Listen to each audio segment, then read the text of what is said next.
Please come with me. My twins need a mother like you. The afternoon sun hung low over the train station in Mercer Springs, casting long shadows across the wooden platform. Sarah Mitchell stood perfectly still in her white lace dress, the delicate beading catching the golden light. At 26, she had imagined this day so differently. Her dark hair, carefully arranged that morning, now fell loose around her shoulders. The small suitcase at her feet contained everything she owned. The telegram had arrived just 2 hours before the ceremony. Cannot go through with wedding. Forgive me, Robert. Sarah's mother had wept. Her father had grown silent and angry. But Sarah had simply changed from her wedding gown into this simpler white dress, picked up her suitcase and walked to the station.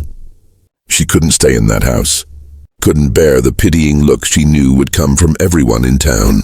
Better to leave now, to start over somewhere new, than to watch her dignity crumble day by day. The westbound train would arrive in 20 minutes. She had enough money for a ticket to Denver, where her late aunt's friend ran a boarding house. It wasn't much of a plan, but it was something. Excuse me, miss." Sarah turned to see a man approaching, his weathered cowboy hat in his hands. He looked to be in his early 40s, with kind eyes and the bearing of someone who'd spent his life working outdoors. 2 young girls clung to his sides, identical twins with copper red hair and matching burgundy dresses. They couldn't have been more than 7 or 8 years old. "I apologize for intruding," the man said, his voice gentle and respectful. "My name is James Brennan. These are my daughters, Emma and Grace." Sarah nodded politely but said nothing. Her throat still felt tight. James shifted his weight, clearly uncomfortable. "I couldn't help but notice. That is, my daughters noticed your dress, and we wondered." He paused, seeming to gather his thoughts. "Miss, I know this is forward of me, and I have no right to ask, but are you traveling alone?" "I am," Sarah said quietly. One of the twins, Emma, tugged at her father's sleeve and whispered something. James listened, then looked back at Sarah with an expression of deep sadness and understanding. "We overheard some folks talking," he said gently, "about a wedding that didn't happen today. I'm truly sorry for your troubles, miss. I know something about disappointment and loss myself." Sarah felt her eyes beginning to sting, but she held herself steady. James took a breath. 3 years ago, I lost my wife to fever. The girls were only 5. We'd been managing on our own at our ranch outside of town. But he looked down at his daughters, and the love in his eyes was unmistakable. They need more than I can give them. They need a mother's kindness, a woman's wisdom. And I could use a partner in life again. Sarah stared at him, uncertain she'd heard correctly. "I know how this sounds," James continued quickly. "I'm not asking you to marry me right here and now, but I have a good ranch, a solid home. You'd have your own room, your own space for as long as you needed. No obligations, no expectations, just please come with me. My twins need a mother like you, and maybe in time if we found we suited each other."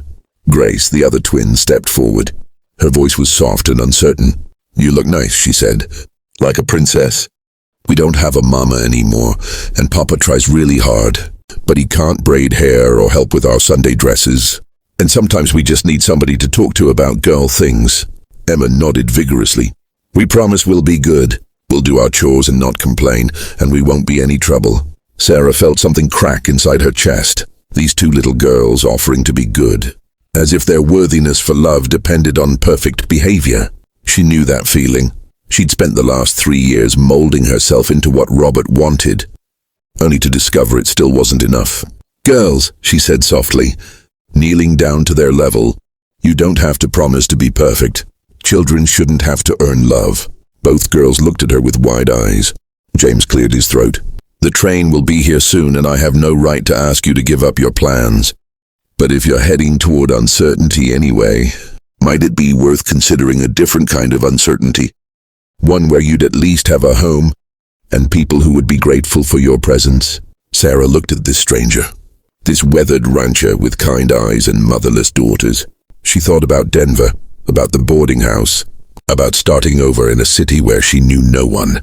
Then she looked at Emma and Grace, at their hopeful faces and their father's quiet dignity. "What kind of ranch?" she asked. A small smile crossed James's face. "Cattle mostly. Some horses. About 300 acres in the valley, another hour west of here. The house isn't fancy, but it's sturdy. Built it myself with my father before he passed. There's a vegetable garden that could use a woman's touch, and a porch where you can watch the sunset over the mountains. And you're truly offering me my own space. No pressure? You have my word, James said firmly. I'm not looking for a housekeeper or a convenience. I'm looking for possibility, for someone to share a life with in time, but only if it feels right to both of us. The train whistle sounded in the distance. Sarah stood up slowly. Every rational part of her mind said this was madness. She didn't know this man. She had no guarantee of anything. But then again, she'd known Robert for 3 years. And what had that guaranteed? I can braid hair, she said quietly. And I know quite a bit about girl things. My mother taught me to sew, to cook, to tend a garden. I'm a hard worker, and I don't give up easily on things that matter. Emma and Grace looked up at their father, hope shining in their eyes. Those are good qualities, James said. Important ones. The train was pulling into the station now, brakes squealing against the rails. Sarah watched it approach, this symbol of the life she'd planned to escape into. Then she looked back at James and his daughters. I don't even know you, she said. That's true, James acknowledged, but sometimes life gives us unexpected chances. I marry my late wife. She and I grew up together. We knew each other all our lives before we married, and I loved her with everything I had. His voice grew thick with emotion. But I've learned that love can grow in different ways. Sometimes it starts with a spark. Other times it starts with a choice. Sarah picked up her suitcase. The train had stopped, and passengers were beginning to disembark. If I come with you, she said carefully, I need to know that you'll respect me, that you'll give me time, that you won't expect me to replace someone I could never be. I would never ask you to replace Mary, James said. She'll always be the girl's first mother, and they'll always carry her memory. But a heart can hold more than one love in a lifetime in different ways, and these girls have enough love in them for 100 mothers. Grace reached out and took Sarah's free hand. Please come, she whispered. We'll show you the ranch. We have kittens in the barn, and Papa built us a swing under the big oak tree. Emma took her other hand. And I can show you Mama's garden. The roses still bloom, but Papa doesn't know which ones are weeds. Sarah felt tears finally slip down her cheeks. But these weren't the tears of rejection she'd been holding back. These were different. All right, she said. All right, I'll come, for a while at least, to see if this could work. The relief and joy on James's face was genuine. Thank you, he said. You won't regret this. I promise we'll do everything we can to make you feel welcome. As they walked away from the platform, Sarah turned back once to watch the train pull out of the station, heading west without her. She felt a strange sense of peace. Perhaps this wasn't the new beginning she'd planned, but it was a new beginning nonetheless. The wagon ride to the ranch took them through rolling hills dotted with wildflowers. Emma and Grace sat on either side of Sarah, pointing out landmarks and chattering about their life. They told her about their school, their friends, the horses they were learning to ride. James drove quietly, occasionally glancing back with a soft smile. When the ranch house came into view, Sarah felt her breath catch. It was beautiful in its simplicity. A 2-story home with a wide porch, surrounded by fields that stretched to distant mountains. Smoke curled from the chimney, and several horses grazed in the nearby paddock. It's lovely, she said. It's home, James replied. And if you choose to stay, it could be yours too. That first evening, Sarah helped the girls prepare supper.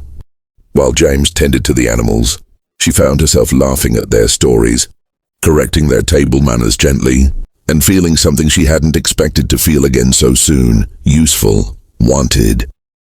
After the girls went to bed, Sarah and James sat on the porch as the sun set, just as he'd promised. Thank you for taking a chance, James said quietly. I know it was asking a lot. Thank you for offering one, Sarah replied. I didn't know what I was going to do. I felt so lost. The man who didn't show up today, James said carefully. He's a fool. But maybe someday you'll see it as a blessing in disguise. Sarah looked out at the mountains, painted gold and purple in the fading light. Maybe, she said, maybe I will. In the months that followed, Sarah settled into the rhythm of ranch life. She taught the girls to braid their hair and helped them with their schoolwork. She revived the garden and learned to preserve vegetables for winter. She and James took long walks in the evenings, talking about their pasts, their hopes, their fears. Love didn't come quickly, but it came surely, like the change of seasons. One day, Sarah realized she was happy, genuinely deeply happy. And when James asked her, nearly a year later, if she might consider making their arrangement permanent, she didn't hesitate. "Yes," she said, "I'll marry you." Emma and Grace were flower girls at the wedding, beaming with pride. And as Sarah stood beside James, promising to love and honor him, she thought about that day at the train station, about the life she'd almost boarded a train to find. Sometimes the best destinations are the ones we never planned to reach. Thank you so much for listening to this story. If it touched your heart, I'd be grateful if you'd like this video, share it with someone who might need to hear it, and subscribe for more stories about life's unexpected blessings. And please leave a comment below. I'd love to hear about a time when a detour in your life led you somewhere better than you'd planned. Until next time, take care and remember, sometimes the best journeys are the ones that begin when our first plans fall apart.